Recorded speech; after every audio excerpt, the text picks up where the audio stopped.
"Dad, you're becoming a burden on yourself and everyone around you," my son Bradley shouted across my dining room table, his face red with frustration as he gestured at the Victorian house I'd spent 30 years restoring with his mother. I sat there in my favorite chair, the one Constance had reupholstered in burgundy velvet before she passed, feeling those words hit me like a physical blow that knocked the breath from my 73-year-old lungs. 6 weeks later, I handed him the keys to an empty house and the address of my new seaside condominium, along with a check for exactly $0 of inheritance. If you've ever been called a burden by someone you sacrificed everything to raise and educate, if you've ever had your own child treat your life's achievements like obstacles to their convenience, then settle in, friend. Because this is the story of how a retired professor taught his ungrateful son that assumptions about old people's capabilities can be very expensive mistakes. I'm Monty, and what happened next proved that sometimes the best way to stop being a burden is to remove yourself entirely from the equation. That house on Elm Street wasn't just where I lived. It was a testament to 40 years of marriage, careful restoration, and the kind of patient craftsmanship that modern people seem to have forgotten. Constance and I had bought it as a rundown Victorian in 1985. Spending weekends stripping wallpaper, refinishing hardwood floors, and turning 3 stories of neglected architecture into something worthy of the historical register. Every room told the story of our life together, from the kitchen, where we'd hosted faculty dinner parties, to the library where I'd graded thousands of papers on medieval history. Bradley had grown up in that house, learned to ride his bicycle on the wraparound porch, built tree forts in the ancient oak that shaded the garden Constance had designed with the precision of a medieval manuscript illuminator. But somewhere along the way, he'd stopped seeing it as home and started calculating its value as real estate, treating my attachment to the place like a character flaw rather than a connection to his mother's memory and our family's history. The conversation that changed everything started innocently enough, with me mentioning that I was considering hiring someone to repair some loose shingles on the 3rd-floor turret. Bradley and his wife Cynthia were having their monthly duty dinner with me, picking at the pot roast I'd made from Constance's recipe while making polite conversation about weather and work. But when I mentioned the roof repair, Bradley's expression shifted from bored tolerance to active irritation. "That's exactly what I'm talking about, Dad," he said, setting down his fork like he was preparing for battle. "This house is bleeding money, and you're too stubborn to admit you can't handle it anymore. The maintenance costs alone are more than most people's mortgages. And for what? So you can rattle around in 8 empty rooms like some kind of ghost haunting his own life. If you're someone who believes that wisdom comes with age, not weakness, if you think that treating your parents like inconvenient problems says more about your character than theirs, then stick around. Because what Bradley learned next was that underestimating a retired professor's intelligence and resources can lead to some very surprising life lessons. If you're enjoying this story about dignity, independence, and the sweet satisfaction of proving wrong people who think they know better than you do, go ahead and subscribe to Grandpa's Diaries. I've got more tales about the difference between being old and being powerless. And trust me, this one's just getting started. Before Constance died, our Victorian house was the heartbeat of an academic community that valued knowledge, conversation, and the kind of hospitality that turns strangers into lifelong friends. Every Thursday evening, we'd host salons where professors from different departments would gather in our library, debating everything from Chaucer's influence on modern literature to the economic impact of medieval trade routes. Constance would serve wine and cheese, while I moderated discussions that often lasted until midnight, our house filled with the energy of minds that never stopped learning. Those dinner parties were legendary among university faculty, not because we spent fortunes on catering, but because Constance had transformed our dining room into something that felt like dining in a European manor house. The table I'd refinished myself could seat 12, comfortably, surrounded by chairs we'd collected from estate sales and antique shops during summer travels. The walls were lined with books, maps, and artifacts we'd gathered during research trips to England and France, creating an atmosphere where conversation naturally turned profound and meaningful. Bradley had grown up surrounded by these gatherings, absorbing knowledge from some of the most brilliant minds in the region, while helping his mother arrange flowers from her garden and learning to appreciate the art of civilized discourse. As a child, he'd been fascinated by the stories our guests would tell about their research, their travels, their discoveries in dusty archives and forgotten libraries.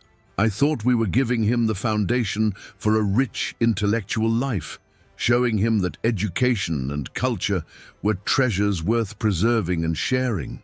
The garden was Constance's masterpiece, designed with the same attention to historical detail she brought to her art history courses. She'd researched medieval monastery gardens, Tudor herb collections, and Victorian flower arrangements, creating a backyard that bloomed in carefully planned succession from early spring through late fall. Students would often study under the ancient oak tree, surrounded by lavender, roses, and herbs that Constance used in her cooking, creating memories that many of them would carry for decades.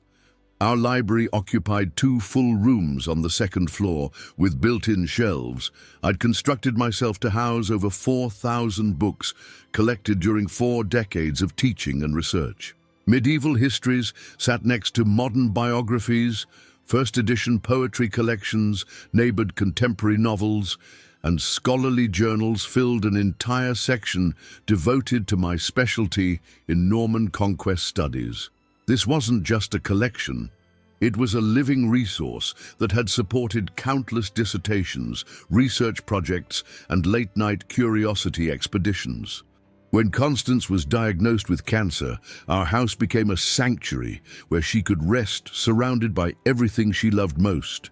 Friends brought meals and flowers, colleagues stopped by with books they thought might interest her, and students sent cards expressing gratitude for professors who'd made their education feel personal rather than institutional.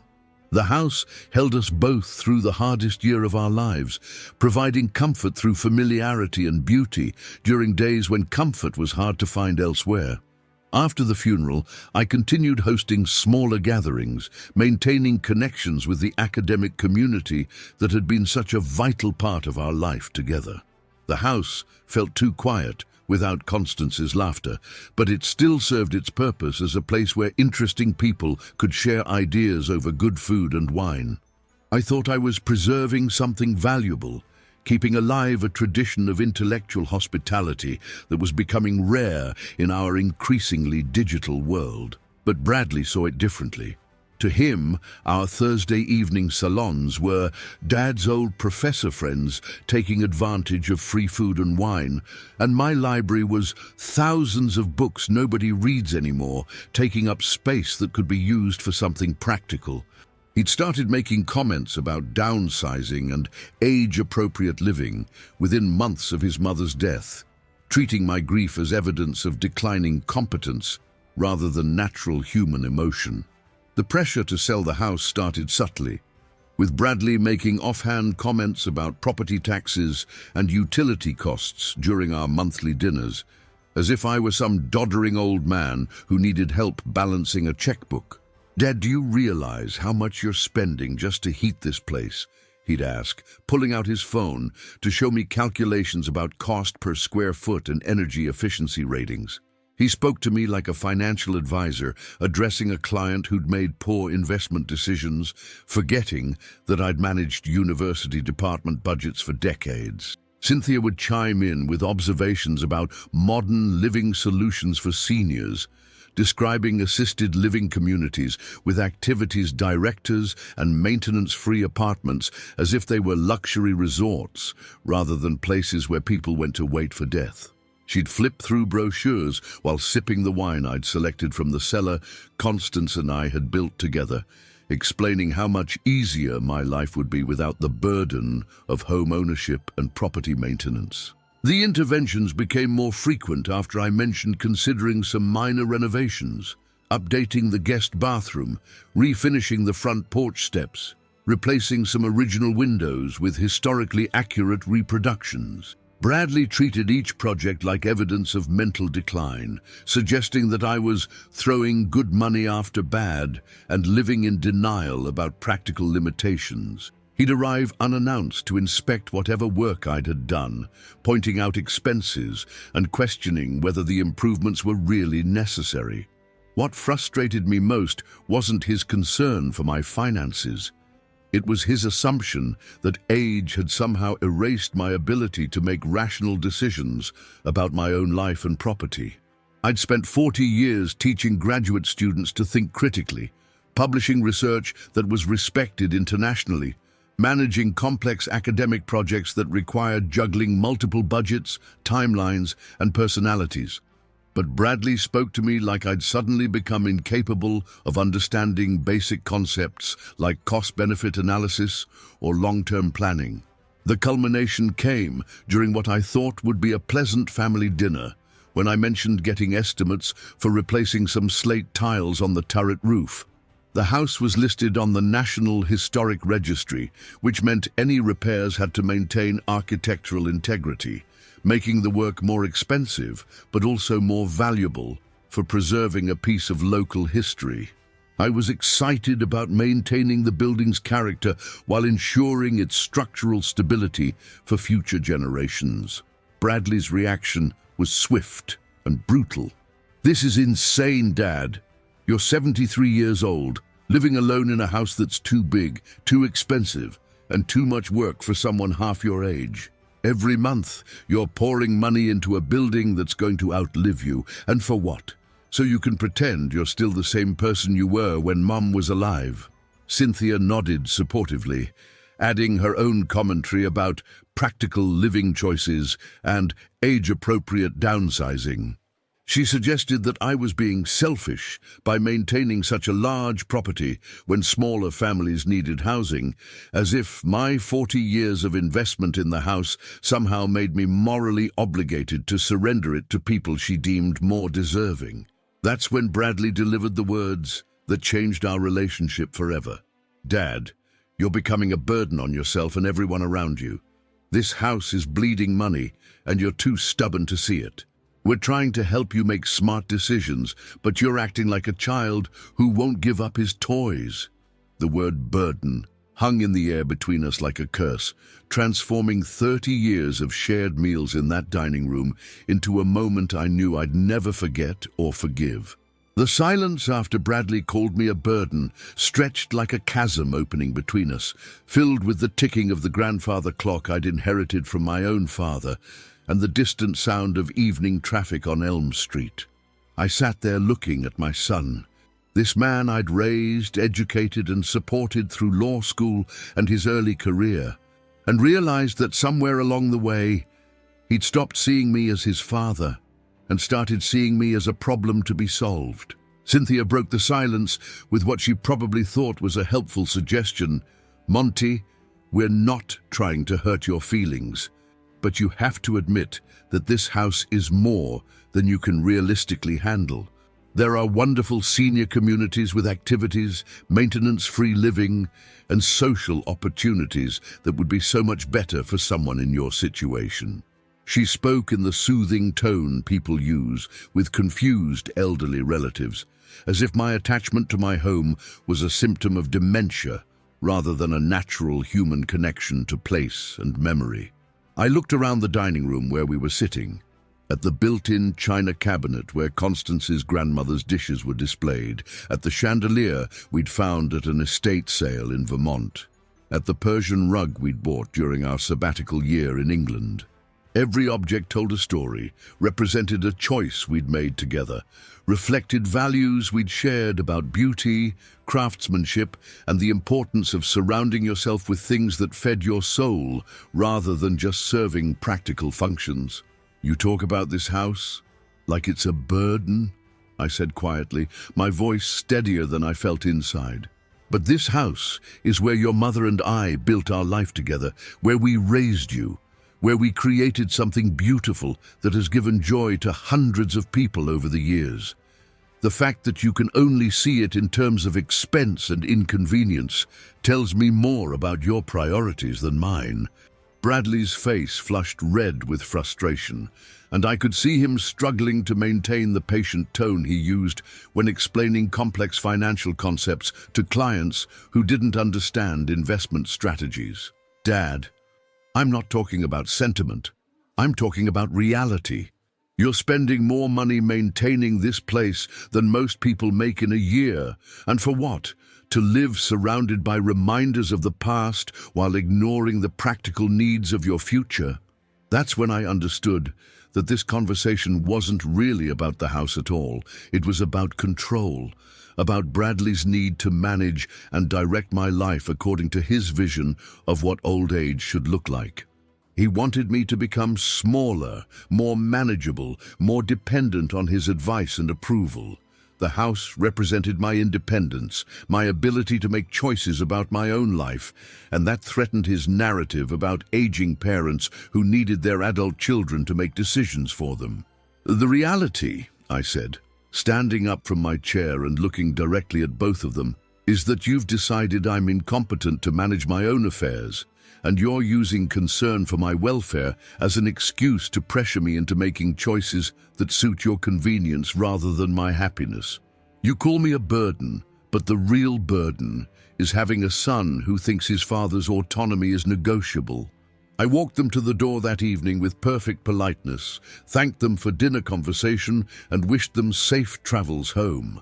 But after their car disappeared down Elm Street, I sat in my library surrounded by books that represented decades of learning and thinking, and I made a decision that would teach Bradley exactly how much of a burden his independent, resourceful father really was. The next morning, I called Marcus Reynolds, the most respected real estate agent in town, and asked him to come by for a confidential consultation about property values in the historic district.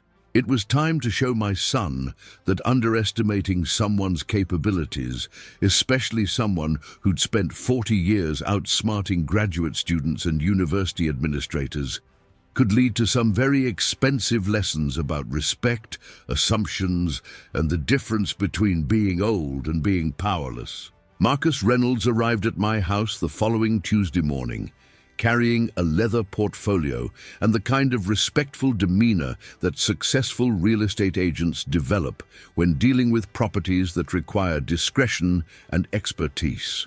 I served coffee in Constance's best china while he examined the architectural details, the original hardwood floors, and the built-in bookcases that had impressed visitors for 30 years. "Professor Patterson," he said after completing his initial assessment, "this is a remarkable property.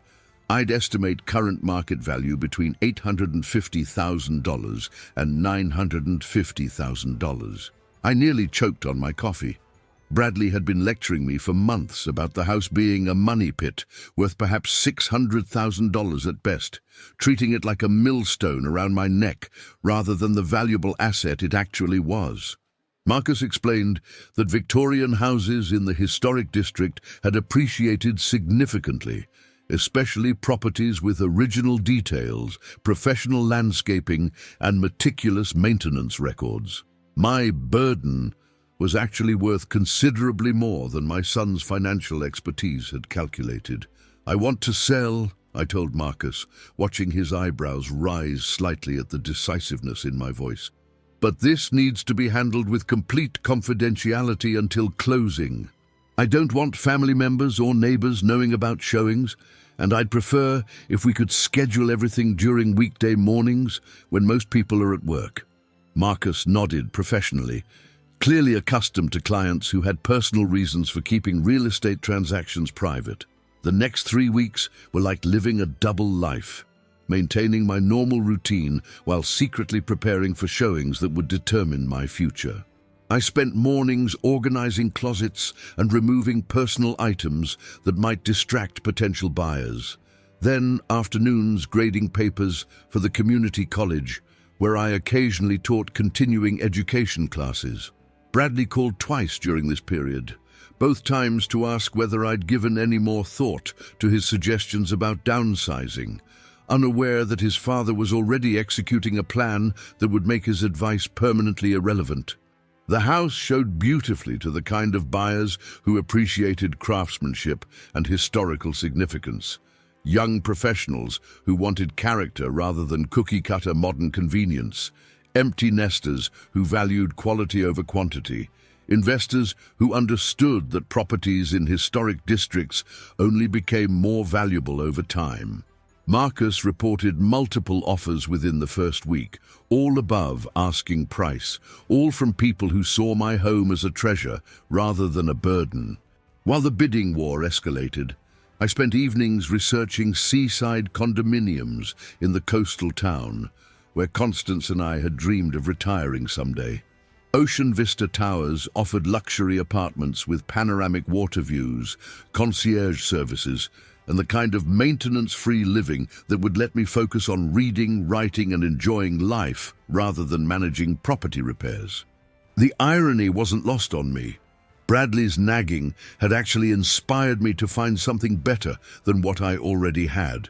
The winning offer came from a young couple who taught at the university, both professors who understood the value of a house designed for intellectual life and academic entertaining. They loved the library, appreciated the garden, and promised to maintain the property's historical integrity while making it the centerpiece of their own faculty social circle. Selling to them felt like passing the house to people who would honor what Constance and I had created, rather than treating it as an obstacle to modern living. 3 weeks after Bradley called me a burden, I signed papers, transferring ownership of my worthless money pit for $890,000, significantly more than his financial projections had suggested was possible.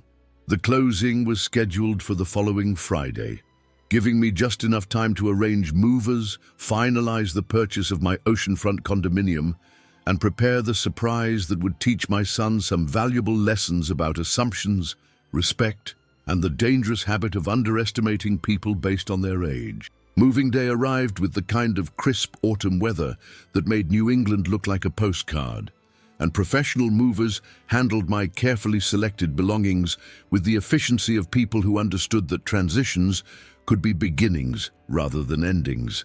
I kept only the furniture and books that held special meaning or would work well in my new space, donating the rest to the university library and local charities.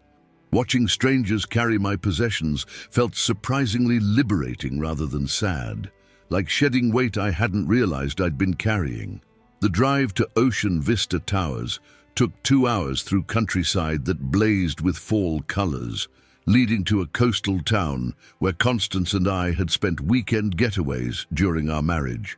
My condominium was on the 8th floor, with floor-to-ceiling windows that offered unobstructed views of the Atlantic Ocean stretching to the horizon. The morning light reflected off the water like scattered diamonds, and I stood in my new living room, understanding why people paid premium prices for waterfront property. The space was everything Bradley had insisted I needed, but had never bothered to help me find: modern, manageable and maintenance-free, but also elegant and thoughtfully designed for someone who appreciated quality. The kitchen had granite countertops and stainless steel appliances. The bathroom featured a walk-in shower with safety features that didn't scream elderly accessibility, and the bedroom was perfectly sized for the antique bed Constance and I had shared for 30 years. I spent the weekend arranging books in the built-in shelves, hanging favorite paintings where morning light would show them to best advantage, and positioning Constance's desk by the window where I could write while watching sailboats navigate the harbor below. The balcony became my new reading space, with comfortable chairs and a small table where I could enjoy coffee while breathing salt air and listening to seagulls instead of traffic noise and suburban lawnmowers. By Monday morning, I was settled enough to walk to the building's community center, where I discovered a library club that met weekly to discuss everything from contemporary fiction to historical biographies. The residents were former professionals, retired doctors, teachers, business executives, and academics who'd chosen coastal living for their golden years. These weren't people waiting to die in institutional settings. They were people who'd made intentional choices about how to spend their time and resources. The revelation that changed my perspective completely came during my first community dinner, when I met Evelyn Clark, a retired art history professor who'd moved from Boston after her husband died. The children thought I was crazy to leave my big house, she told me over wine and seafood, but this is the first time in years that I've felt like I was living my life instead of maintaining someone else's idea of what my life should look like. That evening, I called Bradley from my new balcony, watching sunset paint the ocean in shades of orange and gold that no Victorian house, however beautiful, could match. "Hi, son," I said when he answered, my voice carrying the satisfaction of someone who just solved a problem his family hadn't even known needed solving. "I wanted to give you my new address and phone number. I've moved to Ocean Vista Towers, and I think you'll find the accommodations much more age-appropriate than what I had before." The silence on the other end of the phone stretched long enough for me to watch a fishing boat cross the harbor, its lights twinkling against darkening water. When Bradley finally found his voice, it carried confusion, concern, and the first hint of panic, as he began to understand that his lecture about burdens and practical living had produced consequences he hadn't anticipated or planned for. "Wait, what?" Bradley's voice cracked through the phone. "Dad, what do you mean you moved? When did this happen? We just saw you 3 weeks ago." I could hear Cynthia in the background asking urgent questions, her voice sharp with alarm as carefully laid plans suddenly shifted beneath their feet. "I took your advice about downsizing," I said calmly from my balcony chair, watching evening joggers along the waterfront below. "You were right that the house was too much for someone my age. So I sold it Friday for $890,000 and bought a lovely oceanfront condominium, very age-appropriate, just like you suggested." The silence stretched until I heard Bradley whisper, $890,000 to Cynthia. When he returned, his voice had changed completely. "Dad, you can't just sell the house without discussing it with family. That's a major decision. We should have talked about this." His childhood tone when consequences became serious. "We did talk about it," I reminded him. "You called me a burden and explained I was too stubborn to make smart decisions. So I made the smart decision to remove the burden from everyone, including myself. The house sold to a young couple who appreciate its value, and I'm living exactly the maintenance-free lifestyle you recommended." Cynthia grabbed the phone, demanding details about timing, prices, and why I hadn't consulted them. I explained that the same independence they'd questioned enabled me to handle real estate transactions without family approval, and the burden they'd worried about was now someone else's responsibility entirely. "But Dad," Bradley said, voice small, "what about? I mean, we always assumed that the house was supposed to be..." He couldn't finish. Couldn't admit he'd been counting on inheriting property he'd convinced me was worthless. The mathematics of his assumptions were becoming clear. Treating someone like an incompetent burden might result in them proving competence unexpectedly. 6 months later, I'm living my best life in my oceanfront condominium, participating in book clubs and wine tastings, taking photography classes, and painting watercolors from my balcony. My neighbors chose this lifestyle intentionally, rather than having it imposed by concerned relatives. We share meals, ideas, and intellectual stimulation I'd missed since retiring. Bradley visits occasionally, always complimenting my smart decision about the condo, never mentioning the inheritance he'd assumed would compensate him for enduring his father's stubbornness. Our relationship is more respectful now. He's learned underestimating capabilities can be expensive, and I'm no longer dependent on his approval. The best part isn't the ocean view, though it's wonderful. It's the daily reminder that being called a burden doesn't make you one, and people who mistake age for incompetence often learn costly lessons about assumptions. I wake to Atlantic sunrises, proof that sometimes the best response to being told you can't handle something is handling it so well, everyone must revise their understanding. Tell me about being underestimated by people who thought they knew better about your own life. Subscribe to Grandpa's Diaries for stories about independence, dignity, and proving wrong people who confused kindness with weakness. Remember, being old doesn't mean powerless, and people who call you a burden might discover they were actually depending on you more than they realized.